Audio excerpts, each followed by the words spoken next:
നമസ്കാരം. മലയാളി വാർത്താ ടോക്കിലേക്ക് വീണ്ടും സ്വാഗതം. രാഹുൽ മാങ്കൂട്ടത്തിനെ ചാറ്റർജി എന്നും കോഴിയെന്നും അതുപോലെ തന്നെ ഗർഭം കലക്കി എന്നൊക്കെ വിളിച്ച് മടുത്ത ആൾക്കാർ ഇപ്പോൾ ഇതാ കൊലപാതകി എന്ന് കൂടി വിളിക്കാൻ മടി കാണിക്കുന്നില്ല എന്നാണ് ഏറ്റവും കൂടുതൽ നമുക്ക് മനസ്സിലാകുന്നത്. PV ജയൻ എന്ന് പറയുന്ന കോൺഗ്രസ് പ്രവർത്തകനും അതുപോലെ തന്നെ KPCC digital media cell Ernakulam ജില്ലാ കോർഡിനേറ്ററും ഒക്കെ ആയിട്ടുള്ള വ്യക്തി കഴിഞ്ഞ ദിവസം മരണപ്പെട്ടിരുന്നു. ആത്മഹത്യ ചെയ്യുകയായിരുന്നു അദ്ദേഹം. തനിക്കിനി മറ്റു വഴികളില്ല എന്ന് മരണക്കുറിപ്പിൽ എഴുതി വെച്ചുകൊണ്ടാണ് അദ്ദേഹം മരിക്കുന്നത്, ആത്മഹത്യ ചെയ്യുന്നത്. കഴിഞ്ഞ ദിവസം രാഹുൽ മാങ്കൂട്ടത്തിൽ പോസ്റ്റ് ചെയ്തിരുന്നു ഇദ്ദേഹത്തിന് ഒരു മരണ വിവരം, ആദരാഞ്ജലികൾ പറഞ്ഞുകൊണ്ട് പോസ്റ്റ് ഇട്ടിരുന്നു. അതിന്റെ താഴെ രാഹുൽ മാങ്കൂട്ടത്തിൽ തന്നെയാണ് കൊലപാതകി എന്ന രീതിയിലാണ് വരുന്നത്. സത്യത്തിൽ രാഹുലിനെതിരെ, അതായത് രാഹുൽ മാങ്കൂട്ടത്തിനെ പിന്തുണയ്ക്കുന്നില്ല എന്ന് ആരോപിച്ചുകൊണ്ട് രാഹുലിനെ സ്നേഹിക്കുന്ന രാഹുൽ പക്ഷക്കാർ തന്നെ ഭീഷണിപ്പെടുത്തി എന്ന് ആരോപിച്ചുകൊണ്ട് ഒരു പരാതിയൊക്കെ ഇദ്ദേഹം നൽകിയിരുന്നു. അതാണ് രാഹുലാണ് കൊലപാതകി എന്ന് പറയുന്ന ആരോപണത്തിലേക്ക് ഊന്നുന്ന പ്രധാനപ്പെട്ട കാര്യം. വീണ് കിട്ടുകയോ വീണ്ടും ഒരു ടോപ്പിക് രാഹുലിനെ കുടുക്കാനായിട്ട്? തീർച്ചയായിട്ടും അതിലെ കമന്റുകളൊക്കെ വായിക്കുമ്പോൾ നമുക്കറിയാം, രാഹുലിന്റെ ഒരു പോസ്റ്റിന്റെ താഴെയുള്ള കമന്റുകൾ വായിക്കുമ്പോൾ ഇത്തരത്തിലുള്ള ചില പരാമർശങ്ങൾ നമ്മൾ ശ്രദ്ധിക്കേണ്ടിയിരിക്കുന്നു. ശരിക്കും പറയാം, ഇത് എവിടെയാണ് പാളിച്ച എന്നുള്ളതാണ് ആദ്യം നോക്കേണ്ടത്. കാരണം PV ജയൻ ആയിരുന്നു എന്നാണ് പറയുന്നത്. ഇപ്പോൾ ആണോ മീഡിയ സെൽ പ്രവർത്തകൻ ഇത് അഡ്മിൻ ആണോ എന്നുള്ളത് നമുക്കറിയില്ല. അപ്പോൾ എന്നാണ് ഇദ്ദേഹത്തിനെ മാറ്റിയത്, അതിനുശേഷമാണോ അദ്ദേഹത്തിന് ഇത്തരത്തിലുള്ള ആരോപണങ്ങൾ നേരിട്ടത് എന്നൊന്നും അറിയില്ല. ഇദ്ദേഹം നേരത്തെ മാങ്കൂട്ടത്തിനെതിരെ, അതായത് മാങ്കൂട്ടത്തിനെതിരെ ഇത്തരത്തിലുള്ള സൈബർ സെല്ലുകളിലൂടെ കോൺഗ്രസിന്റെ തന്നെ സൈബർ സോഷ്യൽ മീഡിയ പ്ലാറ്റ്ഫോമിലൂടെ പ്രതികൂലിച്ച് ഇത്തരത്തിലുള്ള പോസ്റ്റുകൾ ചെയ്തതിന് വിരുദ്ധമായിട്ടാണ് രാഹുൽ മാങ്കൂട്ടത്തിന് അനുയായികൾ ഇദ്ദേഹത്തിന് ഭീഷണിപ്പെടുത്തി എന്ന് ഒരു തവണ അദ്ദേഹം കംപ്ലൈന്റ് പറ്റുന്നു. അതും ഈ ആത്മഹത്യയുമായി ബന്ധമുണ്ടോ എന്നുള്ളതാണ് പരിശോധിക്കേണ്ടത്. നമുക്ക് ഒന്നറിയാം, രാഹുൽ മാങ്കൂട്ടത്തിന് അത്രത്തോളം ഈ പറഞ്ഞോണം സപ്പോർട്ടോ ഇങ്ങനെ ഒരാളെ ഭീഷണിപ്പെടുത്താനുള്ള കഴിവോ ഒക്കെ ഉണ്ടായിരുന്നേ രാഹുൽ ഇന്നും കോൺഗ്രസിലും അധ്യക്ഷ സ്ഥാനമൊക്കെ തുടർന്നേനെ. ഒരുപക്ഷെ നമ്മൾ ഷാഫിയുടെ കാര്യത്തിൽ കണ്ടതാണ്. ഷാഫിക്ക് നേരെ ഒരു ഇത് വന്നപ്പോൾ തന്നെ ഷാഫി തിരിച്ചു പ്രതികരിച്ചതും ഷാഫിക്കുണ്ടായ അനുയായികൾ. പക്ഷെ അത്രത്തോളം ഒന്നും രാഹുലിനില്ല. രാഹുലിനില്ല എന്ന് പറയുമ്പോഴാണ് രാഹുൽ ഭീഷണിപ്പെടുത്തി എന്ന പേരിൽ നമ്മളൊരു ഓഡിയോ കേട്ടിട്ട് അധിക ദിവസമായിട്ടില്ല. അതെ രാഹുൽ ഭീഷണിപ്പെടുത്തി. അതെ, അതായത് ആ പെൺകുട്ടിയെ നിന്നെ കൊല്ലാൻ എനിക്ക് ഇത്ര സമയം മതി എന്നുള്ളൊരു പരാമർശമുണ്ടല്ലോ. അത് ഇങ്ങനെയാണ്. അതിൽ രണ്ട് രീതി നമുക്ക് എടുക്കാം. രാഹുൽ ഒരാണാണ്, ആ പെൺകുട്ടി ഒരു സ്ത്രീയാണ്. ഈ പറഞ്ഞോണം ശാരീരികമായിട്ട് ബലപ്രയോഗത്തിൽ നമ്മൾ പറയും തുല്യമാണ് ആണും പെടുന്നു, അങ്ങനെയൊന്നുമല്ല. ഒരു ബലപ്രയോഗം വരുമ്പോൾ എപ്പോഴും ജയിക്കുന്ന ആണായിരിക്കും. പിന്നെ അല്ലെങ്കിൽ നമ്മൾ അത്രത്തോളം ജിമ്മിലൊക്കെ പോയി നല്ല ഇതായിരിക്കണം. എപ്പോഴും സ്ത്രീകൾക്ക് ഒരു ബലത്തിന്റെ കാര്യത്തിൽ കുറവാണ്. ഇനി ശരിയാണ് തുല്യത എന്ന് പറഞ്ഞാലും ഞാനൊരു പെണ്ണാണല്ലോ, ഞാൻ എൻ്റെ ഇത് വെച്ച് പറയാണ്. പക്ഷെ അവിടെ പറഞ്ഞത് നിന്നെ ഇങ്ങനെ ഇത് ചെയ്യാൻ എനിക്ക് മറ്റൊരാളുടെ ഇതൊന്നും ആവശ്യമില്ലല്ലോ, എനിക്ക് അങ്ങനെയാണെങ്കിൽ ഒരു നിമിഷം മതിയല്ലോ എന്ന് സ്വാഭാവികമായിട്ടും പറഞ്ഞതാണ്. അങ്ങനെ പിടിച്ചു വെച്ച് അല്ലെങ്കിൽ കൊണ്ടുവന്ന് ഗൂഢമായിട്ട് ഒരാളെ കൊല ചെയ്യേണ്ട കാര്യമൊന്നുമില്ല. ഇപ്പോൾ എത്രയോ എടുത്ത് നമുക്ക് നമ്മുടെ ചുറ്റും സംഭവിച്ചതാണ്. ഒരു മറ്റേ പയ്യന്റെ പേരാണ് 5 കൊലപാതകങ്ങൾ ഇവിടെ നടത്തിയേ. അതെ, പെട്ടെന്ന് പേര് ഓർമ്മ വരുന്നില്ല. അപ്പം അത് ഒരു പെട്ടെന്നുള്ള ഒരു ഇതിന്റെ പുറത്ത് ഒരു പയ്യൻ പോയി 5 പേരെ കൊന്നു കഴിഞ്ഞു. അതിനൊന്നും ഈ കൊലപാതകത്തിന് വലിയ ഇപ്പൊ ഒരാളിനോട് ഇതുകൊണ്ട് കൊല ചെയ്യണമെങ്കിൽ ഒരു കത്തി എടുത്ത് കുത്തി കൊടുത്താൽ പോരെ.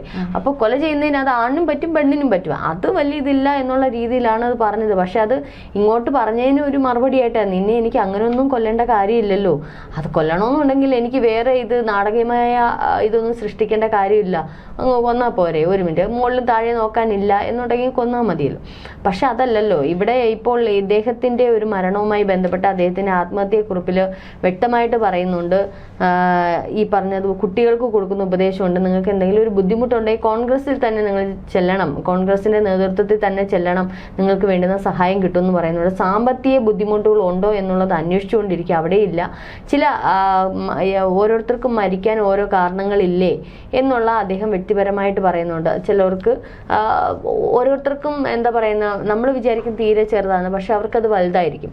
ആ കാരണങ്ങളില്ലേ എന്ന് അദ്ദേഹം പറയുന്നുണ്ട്. അങ്ങനെ അദ്ദേഹത്തിന് ഏതെങ്കിലും തരത്തിലുള്ള പ്രശ്നങ്ങൾ ഉണ്ടായിരുന്നെങ്കിൽ ഇത്രയും ഒരു ആത്മഹത്യക്കുറിപ്പ് എഴുതുന്ന വ്യക്തി കോൺഗ്രസ് നേതൃത്വത്തിന് ചെന്ന് കുഞ്ഞുങ്ങളോട്, ഇനി നിങ്ങൾക്ക് ഒരു ഭാവിയിൽ എന്തൊരു ആവശ്യം ഉണ്ടെങ്കിൽ നിങ്ങൾ കോൺഗ്രസിൻ നേതൃത്വത്തിൽ അല്ലെങ്കിൽ അവിടെ സംഘടനയെ പോയി സമീപിച്ചാൽ മതി എന്ന് പറയുന്ന പറയുന്നത് അദ്ദേഹത്തിന് പാർട്ടിയോടുള്ള അകമഴിഞ്ഞ ഒരു സ്നേഹമാണ്. അത് ഇനിയിപ്പോൾ രാഹുലും ഷാഫിയും ഒത്തുചേർന്നാൽ പോലും ബാക്കിയുള്ള മുതിർന്ന നേതാക്കൾ അത്രയും ഉണ്ട്, അദ്ദേഹത്തിന് സപ്പോർട്ടുണ്ട്. ഇനിയിപ്പം എത്ര ഭീഷണി ഉണ്ടെങ്കിലും ഇപ്പൊ ഷാഫി മൊത്തത്തിൽ ഈ പറയുന്ന ആൾക്കാർ അതിനകത്ത് കമന്റ് പറയുന്നത് ഷാഫി രാഹുലും അങ്ങ് ഭീഷണിപ്പെടുത്തി.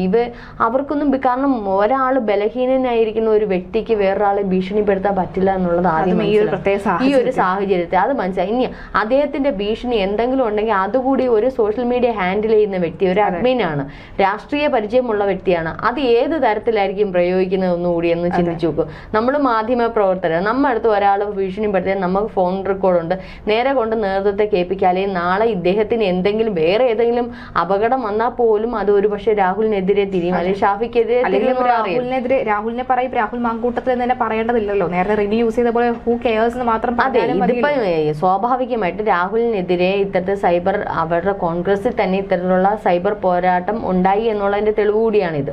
അപ്പൊ അത്തരത്തിലുള്ള ഒരു പോരാട്ടം ഉണ്ടായപ്പോൾ സ്വാഭാവികമായിട്ട് രാഹുലിനെ അനുകൂലിക്കുന്ന അനുയായികൾ പറഞ്ഞ് ചിലപ്പോൾ ഈ പറഞ്ഞോണം ഭീഷണിപ്പെടുത്തി കാണും. ഭീഷണി മീൻസ് പറഞ്ഞു കാണും, ഇനിമേലെ ഇമാതിരി കാണിക്കരുത്, അല്ലെങ്കിൽ ഇങ്ങനെ ചെയ്യണം, നിങ്ങൾ എന്തുദ്ദേശിച്ചാ, ഇങ്ങനെ സ്വാഭാവികമായിട്ട് ചർച്ചകൾ ചെയ്യുമല്ലോ.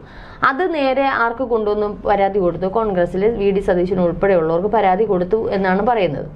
അപ്പോൾ അത്രത്തോണേ അത് വരും. അല്ലാതെ രാഹുൽ ഇങ്ങോട്ട് ഇറങ്ങി നിന്നെ ഞാനങ്ങ് വെട്ടിക്കൊല്ലൂടാ, അല്ലെങ്കിൽ നീ ഇനി എനിക്കെതിരെ എന്തെങ്കിലും ഇട്ട് കഴിഞ്ഞാൽ ഇത് ചെയ്യും, അതിനുള്ള ത്രാണി രാഹുൽ മാങ്കൂട്ടത്തിൽ ഇല്ല എന്നുള്ളത് ആദ്യം നിങ്ങളൊക്കെ മനസ്സിലാക്കുക. പുള്ളിക്ക് അത്രത്തോളം ത്രാണി ഉണ്ടായിരുന്നുവെങ്കിൽ പുള്ളി ഇന്ന് ഒഴിഞ്ഞു മാറി നിൽക്കത്തില്ല അല്ലേ? പുള്ളിക്ക് സപ്പോർട്ടായിട്ട് ഒരു കൂട്ടം ആൾക്കാരുണ്ട്. പുള്ളിയുടെ നിലനിൽപ്പിന് പോലും, പുള്ളി ചവിട്ടി നിൽക്കുന്ന മണ്ണ് പോലും പുള്ളിക്ക് സപ്പോർട്ടില്ല. ആ ഒരു ഘട്ടത്തിൽ പുള്ളിക്ക് ഒന്നും ചെയ്യാൻ പറ്റും, നിസ്സഹായനാണ്. അപ്പൊ ഈ അനാവശ്യമായിട്ട് ഒരാളുടെ മേൽ ഇങ്ങനെ കൊലപാതകവും കൂടെ ചാരാതിരിക്കുക. ഷാഫി പറമ്പിൽ എന്ന കൂട്ടാളിയായ ഷാഫി പറമ്പിൽ ഇദ്ദേഹത്തിനെതിരെ ചെയ്യുമെന്ന് പറഞ്ഞു, ഒന്നും ആരോപണവുമായിട്ട് വലിയ രീതിയിൽ നിൽക്കുന്ന ഒരു വ്യക്തി.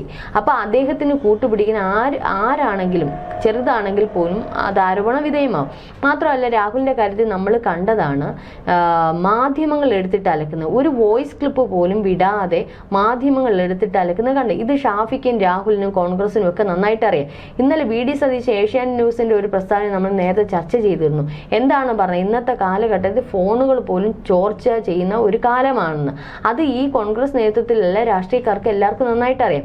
VD സതീശൻ കൃത്യമായി പറഞ്ഞ ഒരു പക്ഷേ ഇതൊക്കെ കൊണ്ടായിരിക്കും എനിക്ക് പോലും പേടി, എന്റെ ഫോൺ പോലും ടാപ്പ് ചെയ്യപ്പെടുന്നു എന്നുള്ളത്. അപ്പൊ ഇത്തരത്തിൽ ഉണ്ട് എന്നുള്ളത് ഒളിഞ്ഞും മറിഞ്ഞും തെളിഞ്ഞും പരസ്യമായിട്ട് VD സതീശൻ പറയുമ്പോൾ ഈ ഒരു ഘട്ടത്തിൽ നിൽക്കുമ്പോൾ ഇത്തരത്തിലുള്ള പ്രയോഗങ്ങളൊന്നും രാഹുൽ മാങ്കൂട്ടത്തിൽ എടുക്കത്തില്ല, അല്ലെങ്കിൽ രാഹുൽ മാങ്കൂട്ടത്തിന് അനുയായികൾ എടുക്കത്തില്ല, അല്ലെങ്കിൽ ആരും എടുക്കത്തില്ല. ഒരു ഭീഷണി കൊണ്ടുപോലും പരസ്പരം അങ്ങോട്ടും ഇങ്ങോട്ടും അവർ സംസാരിക്കാറ് പോലും കാണത്തില്ല.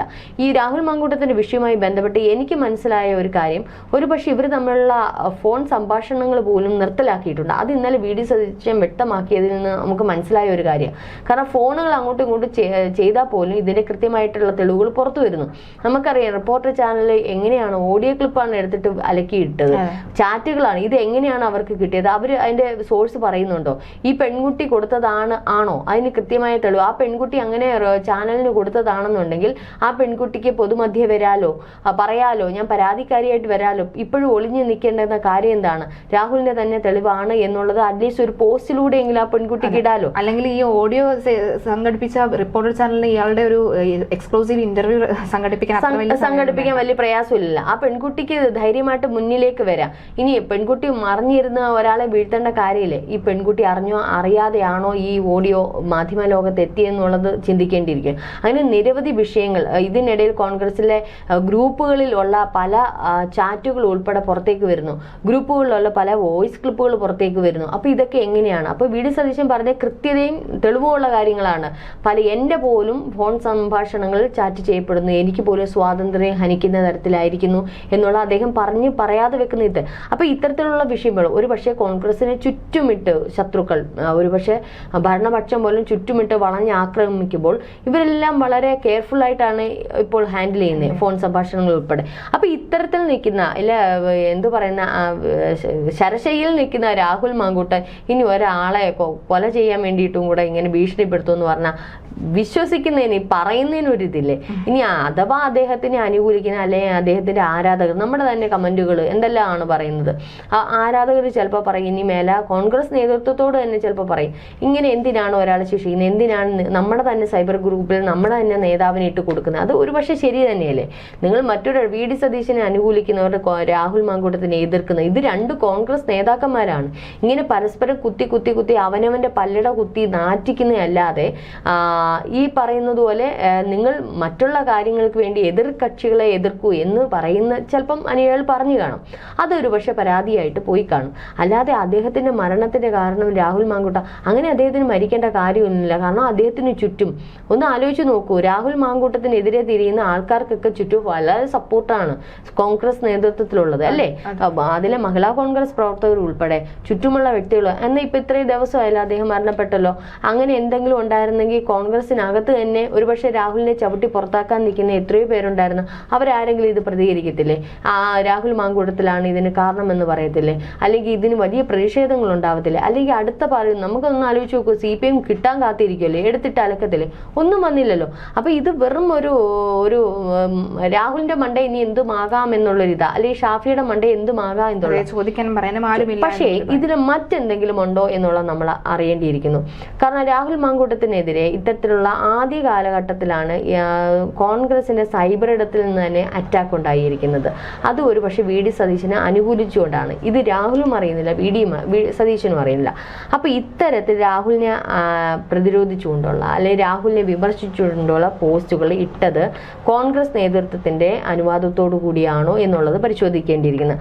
അതല്ല ഇദ്ദേഹത്തിനെ മറ്റാരെങ്കിലും ചേർന്ന് ബ്ലാക്ക് മെയിലിംഗ് ചെയ്തിട്ടുണ്ടോ, മറ്റേതെങ്കിലും തരത്തിലുള്ള രാഷ്ട്രീയക്കാരുടെ ഇതുണ്ടോ എന്നുള്ളതും നമ്മൾ ആലോചിക്കണം. അപ്പൊ ഇദ്ദേഹത്തിന്റെ മരണത്തിന്റെ കാരണം എന്താണെന്നാണ് ഇപ്പൊ ആദ്യം കണ്ടെത്തിയിരിക്കുന്നത്.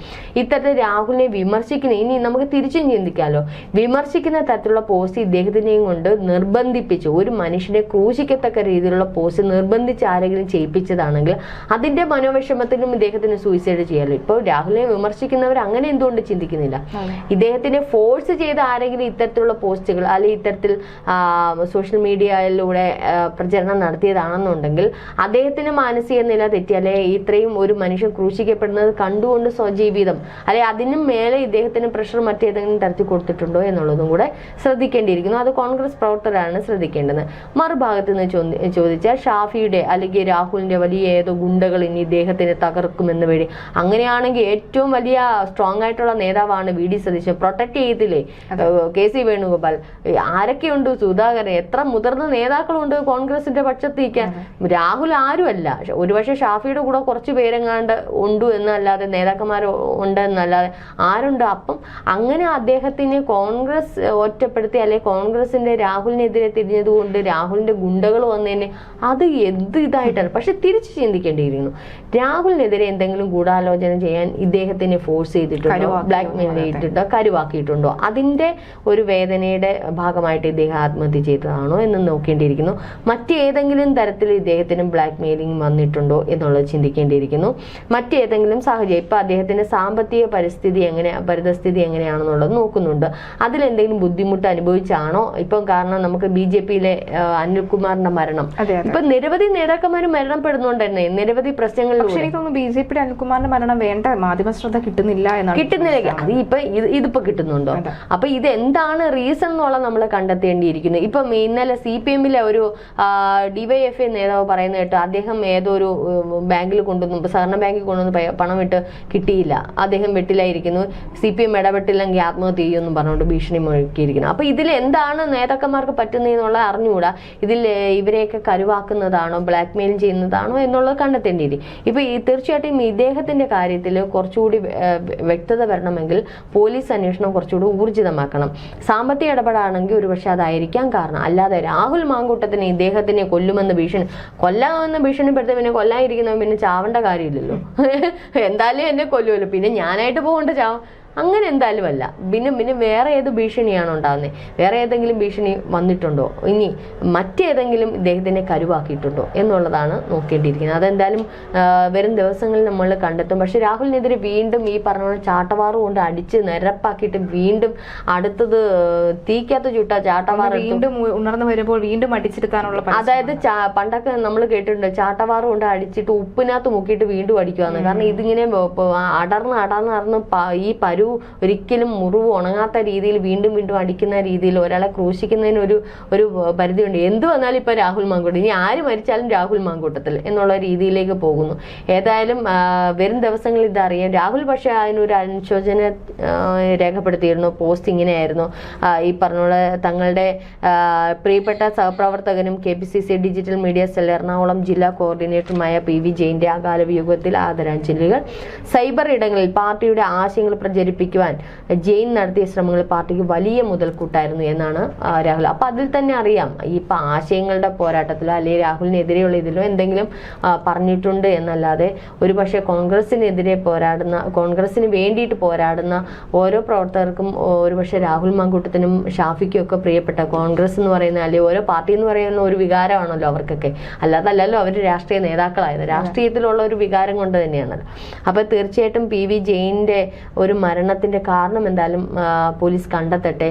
പക്ഷെ കണ്ടെത്തുമ്പോൾ ഈ പറയുന്ന ഇതിനകത്തൊക്കെ കമന്റുകളൊക്കെ വരുമ്പോൾ അതിലും രാഹുൽ അല്ല ഇതിനകത്തെ പ്രധാന കള്ളൻ എന്ന് മനസ്സിലാക്കുമ്പോൾ എന്തായിരിക്കും ഈ കമന്റ് അയച്ചൊരു പറയുന്നത്? അദ്ദേഹത്തിന് സാമ്പത്തിക ബുദ്ധിമുട്ടുകൾ കാണാം, മറ്റേതെങ്കിലും തരത്തിലുള്ള പ്രശ്നങ്ങൾ കാണാം, ഇനി ഇദ്ദേഹത്തിനെ കരുവാക്കിയവരുണ്ടായിരിക്കാം, ഇനി ഒരു പക്ഷേ ഷാഫിയോ രാഹുലോ ആണ് ഇതിലുണ്ടെങ്കിൽ ഒരു പക്ഷെ തെളിയണം. കാരണം ഒരു ജീവന് പകരം മറ്റൊന്നുമില്ല. പിന്നെ ആത്മഹത്യ എന്നൊക്കെ പറയുന്നത് ഒന്നിനും പരിഹാരമല്ല എന്ന് പറഞ്ഞു മടുത്തിരിക്കുന്ന കാര്യങ്ങളാണ്. സത്യം പറഞ്ഞാൽ ആത്മഹത്യയും പരമായിട്ടുള്ള വാർത്തകൾ കൂടുതൽ പ്രചരിപ്പിക്കാതിരിക്കുന്നതാണ് നല്ലത്. കാരണം ഈ ആത്മഹത്യ ചെയ്യാൻ വെമ്പൽ കൊണ്ടിരിക്കുന്ന കുറെ ആൾക്കാരുണ്ട്. അവർക്ക് ഇത്തരത്തിലുള്ള ന്യൂസുകൾ കേൾക്കുമ്പോൾ എന്നാ പിന്നെ കൊള്ളാല്ല, നമുക്ക് കുറച്ചൊരു താരപദവിയും കൂടെ കിട്ടുമല്ലോ. അതൊക്കെ വെറുതെയാണ്. അവനവന്റെ ജീവൻ നഷ്ടപ്പെടുത്താൻ 2 പേര് അനുശോചനം രേഖപ്പെടുത്തും. ഞാൻ ഇതിനൊന്നും വലിയ പ്രാധാന്യം കൊടുക്കുന്നേ. എൻ്റെ അടുത്ത് 1-2 കൂട്ടുകാരൊക്കെ പറയും എനിക്ക് മരിച്ചാൽ മതി. ഞാൻ പറഞ്ഞാൽ പോയി ചത്തോ കുഴപ്പമില്ല. കാരണം ആത്മഹത്യ ഒന്നിനും ഒരു പരിഹാരമല്ല. നിങ്ങൾ മരണപ്പെട്ട നിങ്ങൾക്ക് മാത്രം, അല്ലെങ്കിൽ നിങ്ങളുടെ പ്രിയപ്പെട്ടവർക്ക് മാത്രമാണ്. അതുകൊണ്ട് എന്തിനേയും തരണം ചെയ്ത് മുമ്പോട്ട് പോകാനുള്ള ഒരു മനസ്സിനെ പ്രാപ്തമാക്കും. മനുഷ്യന്റെയൊക്കെ ജീവിതം കുറച്ച് വർഷങ്ങൾ മാത്രമേ ഉള്ളൂ, ഒരു 70 വർഷക്കാലം. അതിലൊരു ജീവിക്കുന്നതെന്ന് വെച്ചാൽ 30-40 വയസ്സ്, പിന്നെ വടിതോളയിലായി കിടക്കുന്ന ഒരു അവസ്ഥയാണ്. അതുകൊണ്ട് ജീവിതം മുന്നോട്ട് പോവാ, ധൈര്യമായിട്ട് മുന്നോട്ട് പോവാ. ഇപ്പൊ കടങ്ങളും ഒക്കെ ചുറ്റുമുള്ളവര് ഇവരാരും നമ്മളെ വന്ന് ആക്രമിച്ച് കൊല്ലത്തൊന്നുമില്ലേ, ധൈര്യമായിട്ട് കണ്ണുടച്ചങ്ങ് മുമ്പോട്ടോ. കടമൊക്കെ ഒരിടത്ത് കിടക്കും. അതൊക്കെ നമുക്ക് നമ്മൾ ചില കാര്യങ്ങൾ, ചില പ്രതിസന്ധികൾ വരുമ്പോൾ നമുക്ക് തോന്നും അങ്ങ് ഭയങ്കര ഹിമാലയ പർവ്വതമാണ്, ഇതിനെ മറികടക്കാൻ കുറച്ച് പ്രയാസമാണ്. പക്ഷെ ഒന്ന് പെതുക്കെ നമ്മളൊന്ന് എഴിഞ്ഞു കയറി നോക്കൂ. ഹിമാലയത്തിന്റെ ഏറ്റവും കൊമ്പിലെത്തിയിരിക്കുന്നത് ഏറ്റവും പ്രായം ഏറിയ ആൾക്കാർ വരെ എത്തിയിട്ടുണ്ട്. അപ്പൊ എന്തിനും മറികടന്ന് അങ്ങ് എത്തുമ്പോൾ നമ്മൾ ചിലപ്പം താഴോട്ട് നോക്കുമ്പോൾ അതിന്റെ അപ്പുറത്ത് ഒരു മലയിലേക്ക് നമ്മൾ കിടക്കുമ്പോൾ ഹിമാലയം ചെറുതായിട്ട്, അല്ലെങ്കിൽ ഞാൻ ഒരു എക്സാമ്പിളാണ് പറഞ്ഞത്, ഹിമാലയം ചെറുതെന്നല്ല പറഞ്ഞത്. നമ്മൾ ഏത് പ്രതിസന്ധി മല പോലെ വന്ന് നിൽക്കുമ്പോൾ അതിന് കയറിയിട്ട് ആ മലയും കടന്ന് അടുത്തൊരു മലയിലേക്ക് കിടക്കുമ്പം ഈ മല വളരെ ചെറുതാണ്. അയ്യോ ഇത് ഇത്ര ഈസി ആയിരുന്നു എന്ന് നമുക്ക് തോന്നും. എല്ലാ വിഷയങ്ങളും അത്തരത്തിലാണ്. അതുകൊണ്ട് ആത്മഹത്യ ഒന്നിനും ഒരു പരിഹാരമല്ല എന്നുകൂടി ഞാൻ ഈ സമയത്ത് ഓർമ്മിപ്പിക്കുന്നു. ഏതായാലും അദ്ദേഹത്തിൻ്റെ കുടുംബത്തിന് ഇതിനൊക്കെ കവർ ചെയ്യാനുള്ള ബലം നൽകട്ടെ. 2 കുട്ടികളുണ്ട്. ഏതായാലും കോൺഗ്രസ് അവരെ കെയർ ചെയ്യും, പ്രൊട്ടക്റ്റ് ചെയ്യുന്ന ഉള്ള അദ്ദേഹത്തിൻ്റെ ആത്മഹത്യക്കുറിപ്പിലെ വിശ്വാസം തന്നെ ഒരുപക്ഷെ അതൊന്നും നടക്കണമെന്നില്ല. ഇങ്ങനെയൊക്കെ എഴുതി വെച്ചിട്ട് പോകുന്നവർക്ക് പോകാം, പക്ഷെ അനുഭവിക്കുന്ന കുഞ്ഞുങ്ങളും കുടുംബമാണ്. ഏതായാലും ആ കുടുംബത്തിന് എല്ലാവിധ ബലവും സർവീശ്വരൻ നൽകട്ടെ.